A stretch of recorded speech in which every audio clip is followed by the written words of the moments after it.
மாதங்கள் பல சென்றாலும் மனதை விட்டு அகலாத ஒருவன் வரலாறு. இதுபோன்றுதான் வரலாறுகளை நாங்கள் இதுபோன்று பதிவாக்க வேண்டுமென்றால் மனிதநேயத்தோடு நாங்கள் அன்பாக பண்பாக பழக வேண்டும் என்பதற்கு ஒரு உதாரணமாக முல்லைமுகனை பற்றி நாங்கள் இப்பொழுது அவருடைய நினைவு நாளில் நினைத்து கொண்டு இருக்கின்றோம். அந்த வகையிலே சிவலிங்கம் அவர்களை ஒரு சிறு நினைவு பகிருமாறு கேட்டுக்கொள்ளுகின்றோம். அவர் உண்மையிலேயே மேடைகளில் பேசுவதற்கு விரும்புவது கிடையாது. ஆனாலும் நீண்ட காலம் சிவலிங்கத்தோடு ஜிடிவி அது மட்டுமல்ல அவருடைய ராய்ஷ வீரோக்களில் எல்லாம் பணிபுரிந்தவர். ஒருவர் முகத்தை ஒருவர் பார்த்து ஒவ்வொரு நாளும் மனத்தியால கணக்காக இருந்து உரையாடி கொள்பவர்கள். அந்த நினைவுகளில் சிலதை அவர் பேச்சாளர் இல்லை, ஆனாலும் இந்த பதிவில் அவருடைய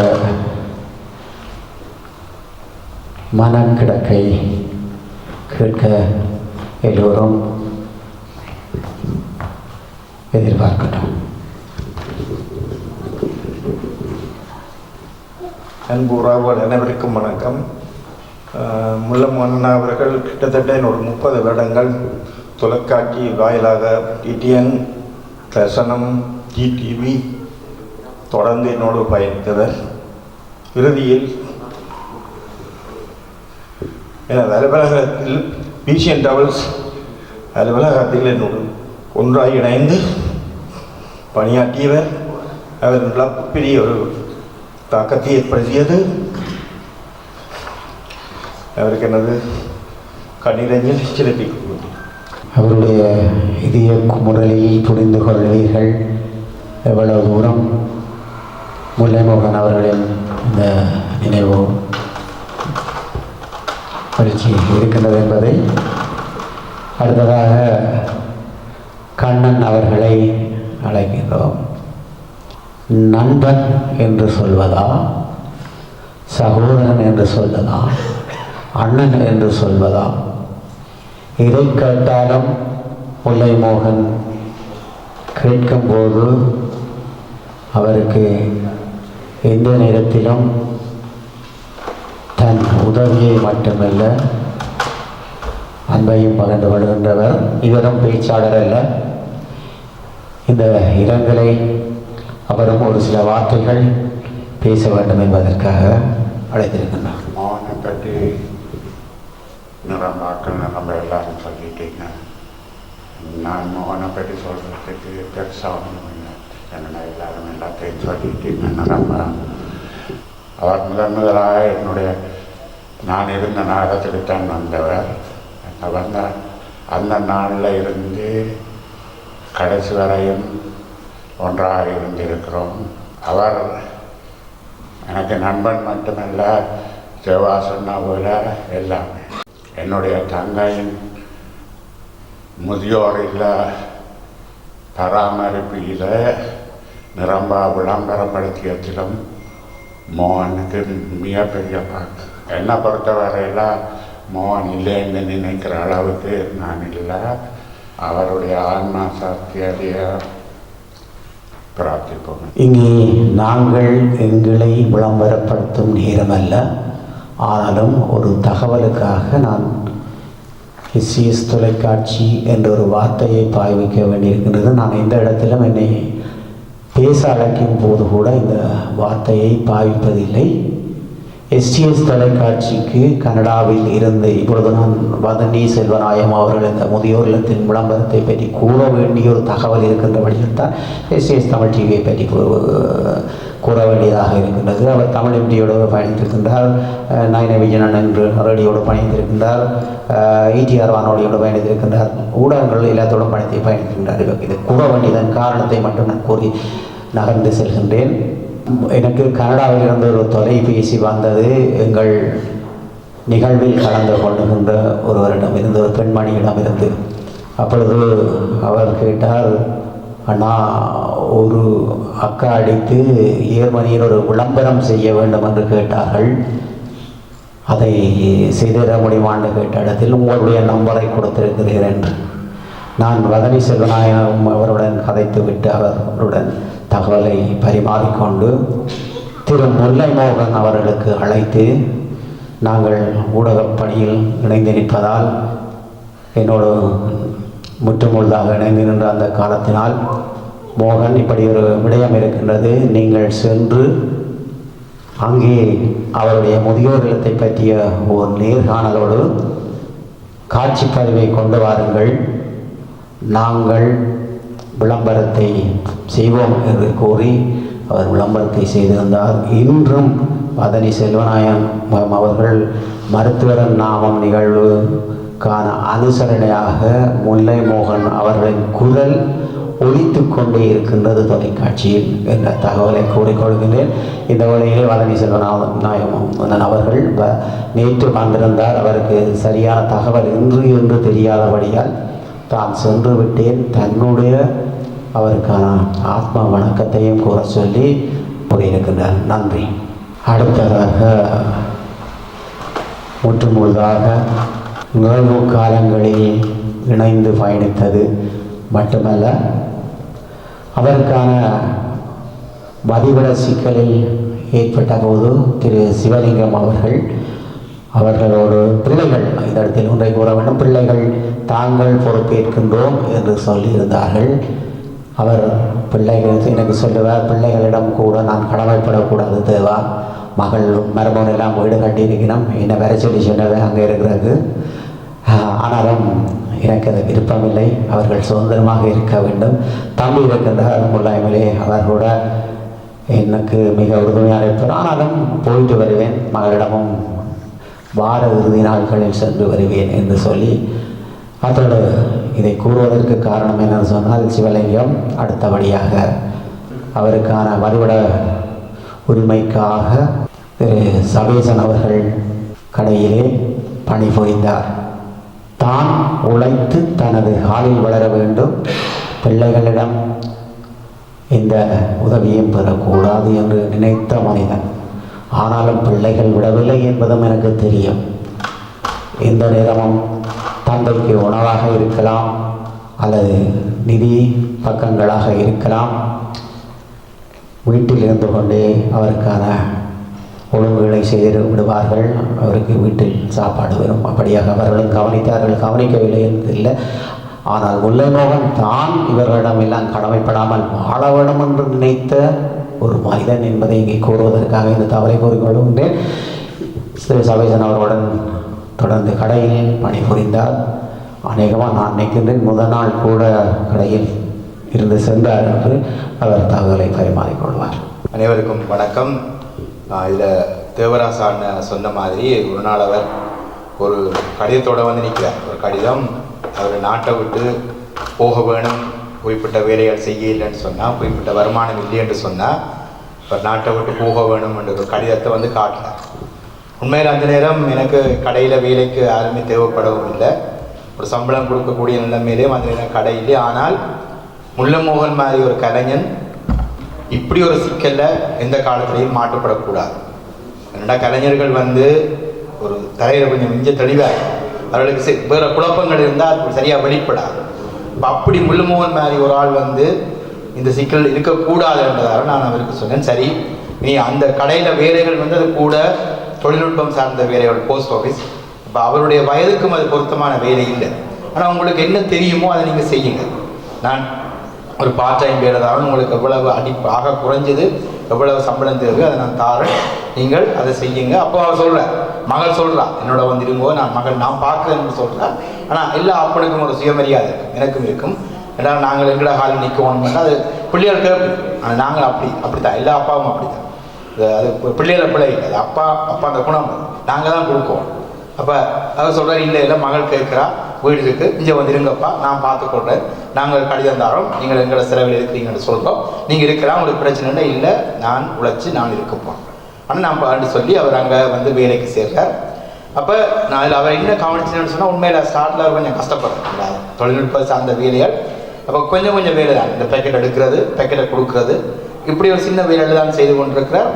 ஆனால் என்னென்னு சொன்னால் ஒரு கட்டத்தில் பார்த்தா அவர் எந்த நேரமும் சும்மா இருந்தது.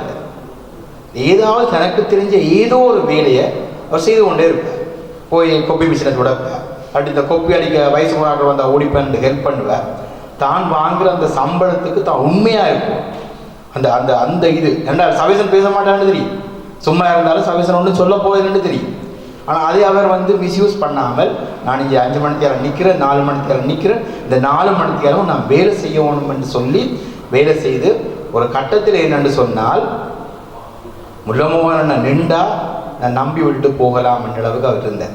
இன்னொரு ஆள் வேலைக்கு இருந்தாலும் நான் சில பொறுப்புகளை முல்லமோகன்கிட்ட அண்ணன் இது இன்றைக்கு வெளியில் போக வேணும் என்று சொன்னால் அது நடக்கும் என்ற அளவுக்கு அவர் வந்தார். அப்போ நான் நம்பிக்கொண்டிருக்கிறேன். கிறிஸ்மஸ் டைம் வருது, கிறிஸ்மஸ் டைம் பயங்கர பிஸியான டைம். முல்லமோகனை நிற்கிறது எனக்கு பலம். ஒரு நேரத்தில் அவருக்கு நான் உதவி செய்வோம் என்று போனது எனக்கு அது பலம் என்ற அளவுக்கு அவருடைய உழைப்பு மாற்றினது. அதான் உண்மை. அந்த அந்த மனுஷன் இதில் நிறைய பேர் சொல்லிச்சு. நம்ம ரவி மாஸ்டர் கூட சொன்னார், அந்த யாரை பற்றியும் குறை சொல்ல மாட்டேன். அது நிறைய பேரோட என் ரவி மாஸ்டரோட கூட கருத்து முரண்பாடுபட்டிருக்கேன். ஆனால் என்னட்டு ஒரு நாளும் ரவி மாஸ்டரை பற்றி குறை சொன்னது. அவர் எல்லாரோடையும் ஏதோ ஒரு கட்டங்களில் வேறு ஒரு நிகழ்வுகளில் போய் அங்கே வேறு கருத்து முரண்பாடு வரும். அவர் யாரை பற்றியும் என்னோட நல்லா கதைப்பார், எல்லாம் கதைப்பார். யாரை பற்றியும் குறை சொன்னது அந்த மனுஷன். தன்னுடைய மகளை அவ்வளவு பெருமையாக பேசுவார். பிள்ளைகளை விட்டு கொடுக்க மாட்டேன், தன்னுடைய மகன்களை இந்த நேரத்திலையும் விட்டு கொடுக்க மாட்டேன். என்னோட மனைவிட்ட போய் தன்னுடைய மகளுடைய பெருமையை பேசிக்கொண்டே இருப்பேன். அது ஒரு பெரிய விஷயம். அந்த மகள் இந்த நடனம் பற்றி அதை என்னோட பேசுவேன். ஒரு மிகச்சிறந்த நடன என்று சொல்லி அவர் பேசுவேன். நீங்கள் ஆடவணும், நீங்கள் அப்படி இப்படியே போயிடக்கூடாது. அந்த கலை குடும்பம்ன்றது அது தொடரணும், அது முக்கியம். நீங்கள் அறிவிப்புத்துறை செய்யலை, ஆனால் அந்த கலைஞர் முல்லமோனோட கலைஞர் அது தொடர்ந்து போகணும். நீங்கள் வரணும், எங்களோட மேடைகளுக்கு எல்லாத்த மேடைகளுக்கு நீங்கள் வரணும். முல்லமோ இந்த மகள் என்று சொல்லி நிற்கணும், இந்த பேர் தொடர்ந்து போய்கொண்டிருக்கணும். நேற்று இங்கே ஒரு நிகழ்ச்சி நடந்தது. அந்த நிகழ்ச்சியில் எல்லா கலைஞர்களுக்கான கௌரவம் கொடுக்கப்பட்டது. 50 கலைஞர்கள், பெரும்பாலான கலைஞர்களுடைய படங்கள் வருகின்ற பொழுது அதில் முல்லமோகனும் இருந்தார். இங்கே இருக்கிற பெரும்பாலானவருடைய வரலாறு என்பது அது முல்லமோகன் அவருடைய வரலாறு தான். என்னுடைய வரலாற்றை, இதில் இருக்கிற நயன விஜயநாதனுடைய வரலாற்றை, மாவி ரங்கராசாவுடைய வரலாற்றை, தேவராசானுடைய வரலாற்றை, யாருடைய வரலாற்றையும் முல்லமோகன் நாம எழுத முடியாது. அவர் இருப்பார், ரெண்டைக்கும் இருப்பார். என்று சொன்னால் இதில் முதல் பேசக்கு அவர் ஆனந்தராயனார் அவர் சொன்னார், அவரை பார்க்க கொஞ்சம் கஷ்டம் இதாக இருந்தார்னு சொல்லி. இடையில் அவர் அப்படி இருந்தது உண்மை. இடையில் ஒரு கொஞ்சம் காலம் அவர்கிட்ட குரல் கொஞ்சம் நொடிச்சு போயிருந்தது. ஆனால் பிறகு திருப்பி வந்தார். அந்த யார் ராஜேஷ் வைத்தியா இசை நிகழ்ச்சியில் அவருடைய கடைசியாக ஒரு பெரிய ஒரு நிகழ்ச்சியில் அவருடைய குரல் அவ்வளவு கம்பீரமாக இருந்தது, அவ்வளவு கம்பீரம். அந்த அவருடைய தனித்துவமான குரல், அந்த கர்ஜனை மாதிரி அந்த குரல் இருந்தது. ஜெர்மனியில் எந்த அறிவிப்பாளன் வந்தாலும் தனக்கு பிறகு இல்லை, தன்னை மாதிரி இருக்க முடியாதுன்னு சொல்கிற மாதிரி அந்த குரல் இருந்துச்சு. அந்த இடத்துல நிரப்பேலாம். ஆனால் நாங்கள் தொடர்ந்து போவோம். நேற்றைய நிகழ்ச்சியில் நாங்கள் பாதித்தோம். நேற்று நிகழ்ச்சிகள் நிறைய பிரச்சனை நடக்கிற பொழுது, தவறுகள் நடக்கிற பொழுது நாங்கள் பின்னால் என்று சொன்னோம். முல்லமோகன் நிகழ்ச்சி நடத்தியவர் ஒத்துக்கொள்வார்னு நம்புறோம். முல்லமோகன் இருந்திருந்தால் இன்னும் சிறப்பாக தான் இருந்தது, இன்னும் சிறப்பாக இருந்தது நிகழ்ச்சி.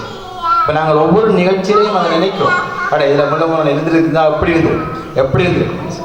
அப்போ அந்த இடங்கள் நிரப்பப்படத்தான் வேணும். ஆனால் அந்த இழப்பு என்பது, அவருடைய இடம் என்பது இன்றைக்கும் அப்படியே தான் இருக்கும். இந்த மனிதனை பற்றி பேசுவதற்கு நிறைய விடயம் இருக்குது. அவருடைய குரலாக இருக்கிறது தனித்துவமான குரல். ஒரு பல அறிவிப்பாளர்கள் இருக்கிறார்கள், உங்களுக்கு தெரியும். அவர்கள் அப்துல் ஹமீத் மாதிரி தான் முயற்சி எடுப்பார்கள். ஒரு சாயல் இருக்குது. பெரும்பாலான அறிவிப்பாளர்கள் அப்படித்தான் பேசுவார்கள். ஆனால் முல்லமோகன் அவருடைய இந்த அறிவிப்பு தன்மை என்பது தனித்துவமான, மிக மிக தனித்துவமான. அதில் அந்த குரல்லையும் ஒரு கரகரப்பு தன்மை இருக்கும். அது இன்னும் அழகாக, அதுக்கான அறிவிப்பாளர்கள் கிடையாது. இப்போ அவ்வளவு தூரம் பேசிய இருந்த ஒரு மனிதன், ஒரு சுயமரியாதை, நான் சொன்ன மாதிரி சுயமரியாதை மிக்க மனிதன் தான். தனக்கான கௌரவம் இடத்தை இல்லை என்று சொன்னால், தனக்கான சரியான அழைப்பு இல்லைன்னா அங்கே போக மாட்டேன். அதில் அவர் நீப்பார். சரி, அதுக்கு அவர் உரித்துறை உடையவரும் கூட. அதை நான் சொல்கிறேன். உண்மையில் அவர் வாழும் காலத்தில் நாங்கள் அவர் செய்த அளவுக்கு நாங்கள் அவரை போற்றி போடவில்லை என்பதும் உண்மைதான். எங்களுக்கு தெரியாது இவ்வளவு வேகமாக இப்படி துள்ளிக்கொண்டு தெரிஞ்ச ஒரு மனுஷன் எங்களை விட்டு இப்படி போவார்னு எங்களை யாருக்கும் தெரியும். நாங்கள் யாரும் அதை எதிர்பார்க்கவும் இல்லை. இன்னும் இருப்பார். இப்போ பெரிய பெரிய கொடுமையாக தான் என்று சொன்னால் இப்போ காண்றோம். திருவள்ளுவர் சிலத்திர போடால் எல்லாரும் சந்திக்கிறோம். அவரை அவ்வளோ சந்தோஷமாக நிற்கிறார். 2-3 நாள் கழிச்சு அவர் இல்லை.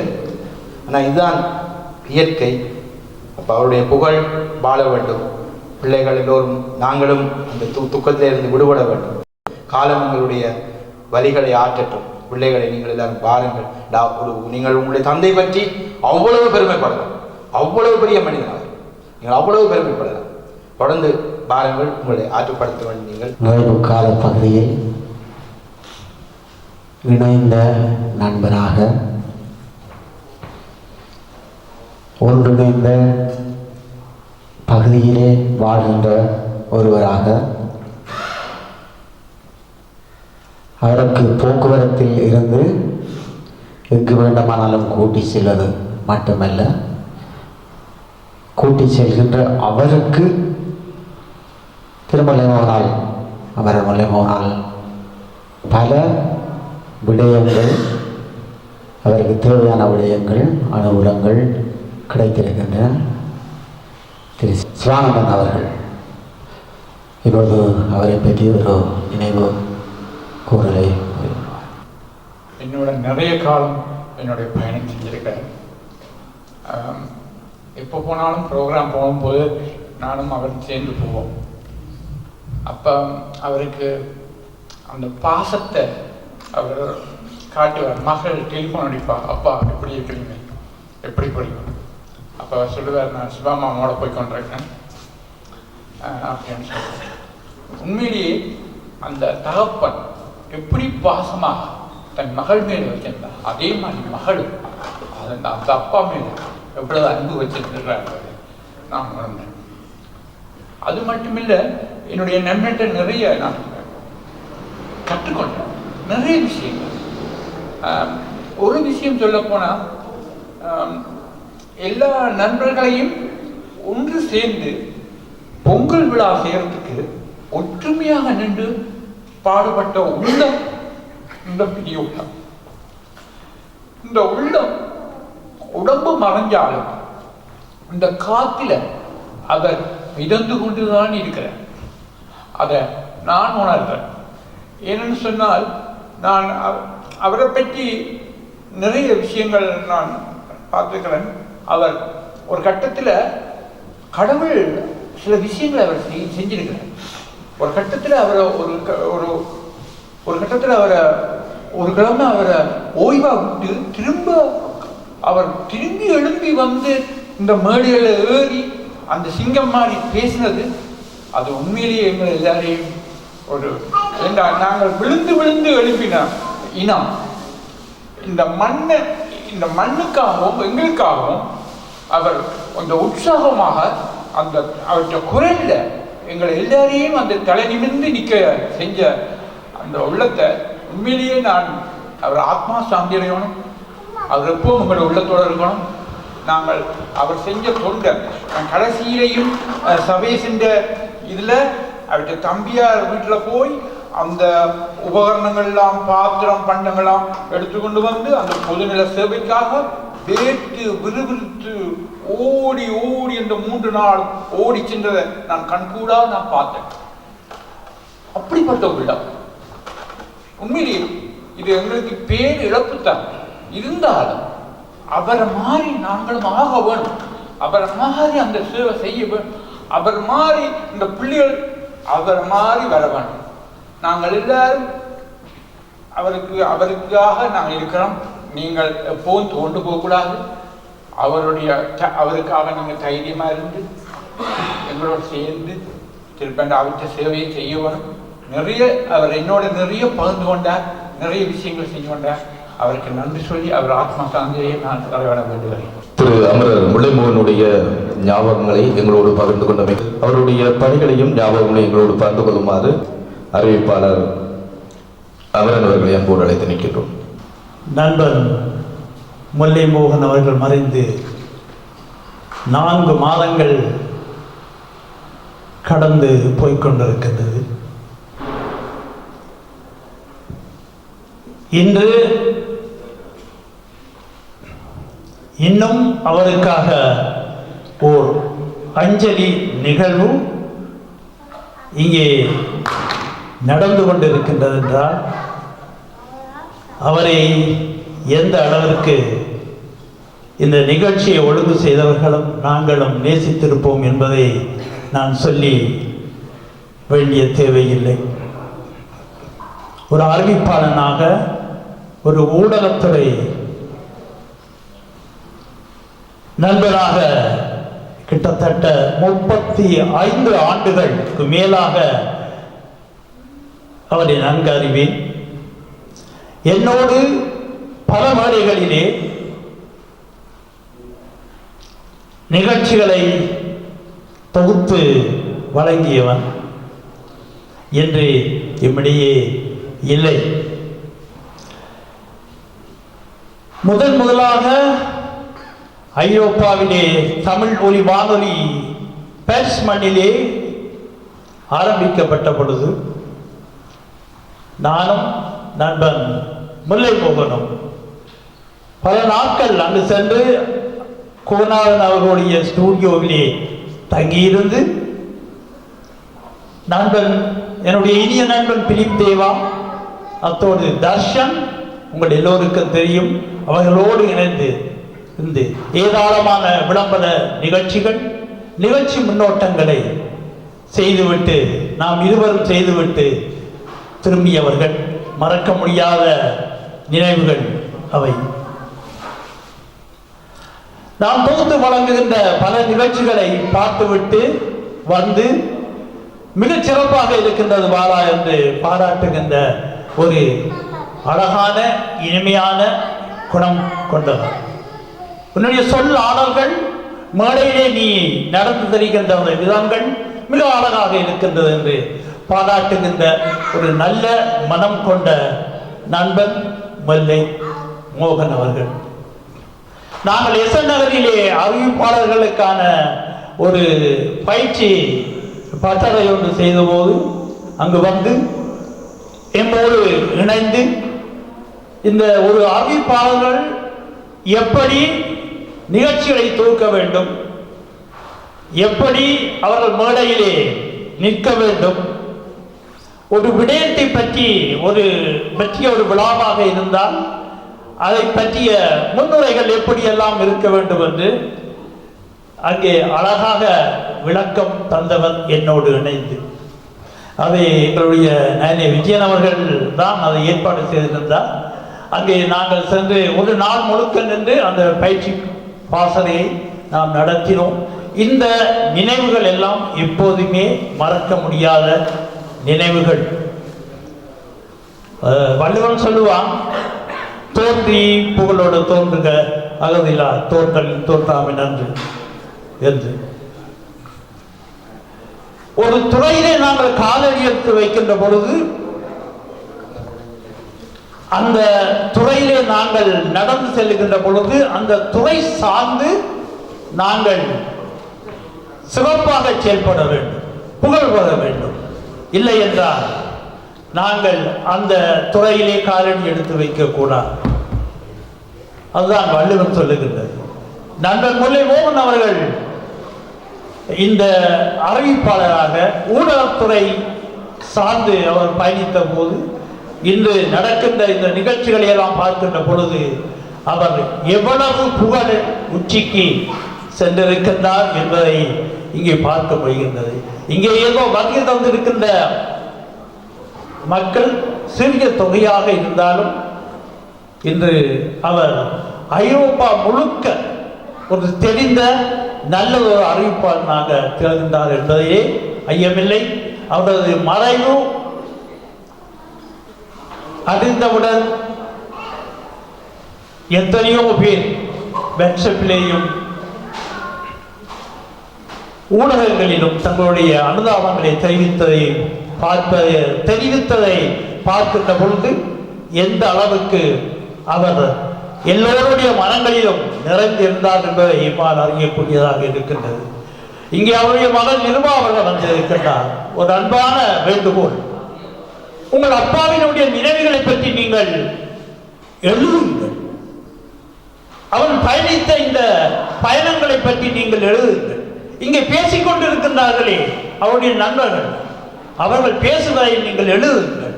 எழுதி அதை ஒரு புத்தகமாக நீங்கள் ஒரு நூலாக வெளியிடுங்கள். அது உங்கள் அப்பாவிற்கு நீங்கள் செய்கின்ற மிகப்பெரிய கைங்கரியமாக அமையும் என்று உங்களை அன்போடு கேட்டுக்கொண்டு இந்த சந்தர்ப்பத்தை வழங்கிய உங்களுக்கு விழா அமைப்பாளருக்கு நன்றி கூறிக்கொண்டு விடைபெறுகின்றேன்.